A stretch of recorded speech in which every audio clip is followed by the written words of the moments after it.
இப்போ இந்த தொகுதி பங்கீடுன்னு வரும்போது இந்த கேள்வி எழுது. நாடாளுமன்ற தேர்தலுக்கான பணிகள் எல்லாம் தொடங்கிச்சு.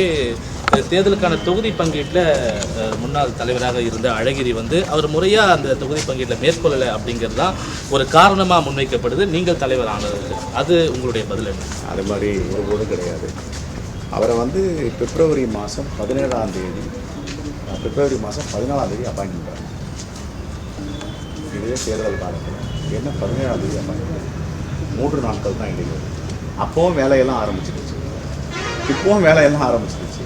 நோட்டிஃபிகேஷன் வரல, தொகுதி பங்கீடு முடியல. அதனால் நான் தவறான செய்தியை அவருக்கு எதிராக சொல்வதற்காக தான் சிறப்பாக வேலை செஞ்ச அழகிரி அண்ணன் அவர்கள் மிகவும் அவருக்கு முடிந்ததை செய்தார். கொரோனா பெருந்தொற்று காலத்தெல்லாம் சுற்றுப்பயணம் செய்த தலைவர் தான். நாங்கள் அவரை புரட்சி மதிப்பிடவோ, அவர் தவறு செஞ்சிட்டார், அவர் வேலை செய்யலன்னு சொல்கிறதுக்கு வாய்ப்பு இல்லை. நல்லா சிறப்பாக செஞ்சார், அரவணைத்தார். ஒரு சில தவறுகள் நீங்கள் சொன்னது போது அந்த அடிதடியெல்லாம் அவருடைய கவனத்துக்கு